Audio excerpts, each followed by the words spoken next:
ஆவிக்குரிய வாழ்க்கையில no choice. உலக வாழ்க்கையில ஆண்டவர் ஒரு சாய்ஸ் கொடுப்பாரு. பட் ஸ்பிரிச்சுவல் லைஃப்ல நோ சாய்ஸ். அவர் சொல்றத கர்த்தாவே சொல்லும், அவ்வளவுதான். No choice. அது சொல்றதுக்கு வேணா சாய்ஸ் கொடுத்தாரு. அது என் கேட்கிறேங்கிறதுக்கு இல்ல இல்ல ஆண்டவரே இது எனக்கு முடியாது. அப்படியெல்லாம் ஆண்டவரே மலைக்கு போக என்னாலும் கூடாது, மலைக்கு போனாலும் தீங்கு என்னை தொடரும்னா நாசமா போகும் அப்படின்னு அவர் நோ சாய்ஸ். இல்ல ஆண்டவரே நான் கூப்பிட்டுட்டே இருக்கிறேன், பாலாக்கு நான் போயிட்டு வந்துடுறேன். No choice. நீ வெட்டப்பட்டு சாகணும், பட்டயத்துல போய் சாவு போ. No choice. ஆவிக்குரிய வாழ்க்கையில தெய்வம் சாய்ஸ் கொடுக்கல நமக்கு.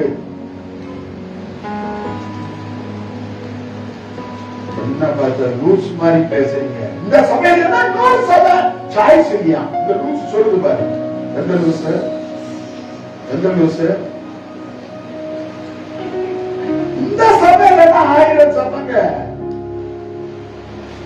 அது தேவ சித்தத்துல ஜீவிக்கிறவனுக்கு சாய்ஸ் கிடையாது. தேவ சித்தத்துல ஜீவிக்காம சுய சித்தத்துல ஜீவிக்கிறவங்களுக்கு 1000 சபை. கர்த்தர் நாட்டின சந்தனம் மரம். அது இடம் விட்டு இடம் மாறிக்கிட்டே இருக்காது. மரம் தானா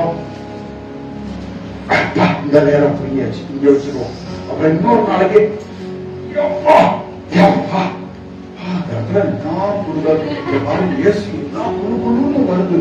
காத்தும் வரல, ஒண்ணும் வரல. தாழ்த்தனமா போய் அங்க மாட்டிக்கிட்டப்பா. எதுல?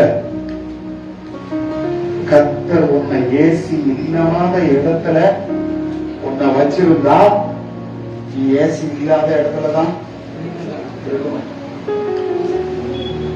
கர்த்தர் நாட்டுன விருட்சம் அப்படியே குரங்கு மாதிரி மரத்துக்கு மரம் தாவாது, சபை தாவாது. கர்த்தர் நாட்டின விருட்சங்கள் ஒரு சபை விட்டு இன்னொரு சபை என்ன போகாது.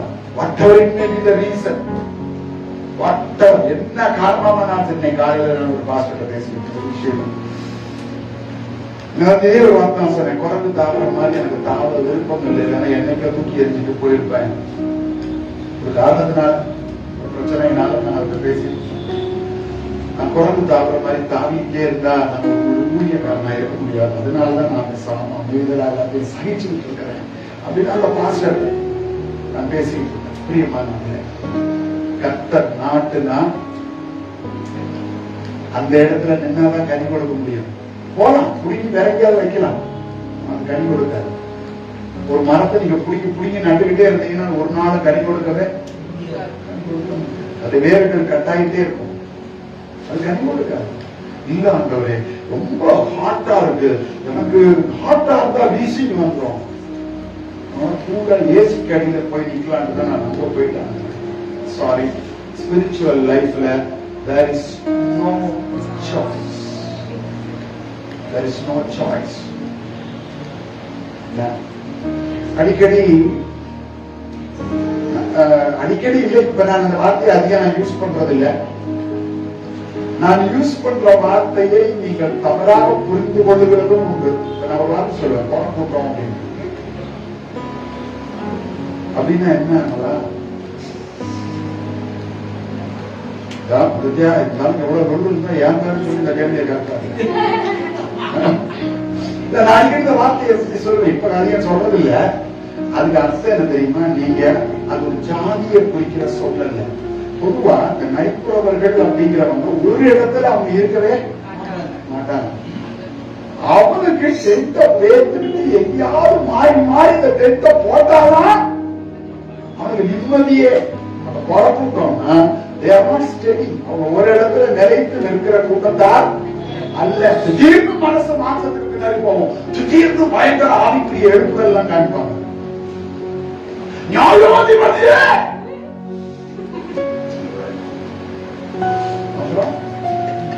எவனுக்காக நியாயாதிபதி கத்தனாலும் அவன் பின்னாடியே போறான். இது பேர் தான் குழப்பம். Unsteady people. கர்த்தர் நாட்டின விருட்சங்கள் அல்ல. கர்த்தர் நாட்டின விருட்சம் ஒரே இடத்துல இருக்கும், சாகர வரைக்கும் இருக்கும். அதுதான் கர்த்தர் இந்த நாட்டினார்கிறதுக்கான அடையாளம். சூழ்நிலை என்ன வேணாலும் வரட்டுங்க. இப்போ பனைமரம் எங்க இருக்கும்? இருக்கிறதுலே வெயில் அதிகம் உள்ள தண்ணீர் இல்லாத வறண்ட இடங்கள்ல.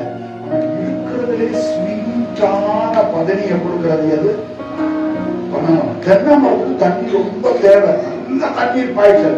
ஆனா தென்னை மரத்துக்கு தேங்காயில இருக்கிற தண்ணி பதனியோட கம்பேர் பண்ணா டேஸ்ட் வராது வராது. அது எவ்வளவு வறட்சியா இருக்கட்டும், இதுக்கு தென்னை மரத்துக்கு நீங்க தண்ணி ஊத்துறேன்னா ஒழுங்கா காய்க்காது. தண்ணி ஒழுங்கா ஊத்துறேன்னா காய்க்காது. ஆனா பழமரத்துக்கு நீங்க தண்ணி ஊத்தணுமா?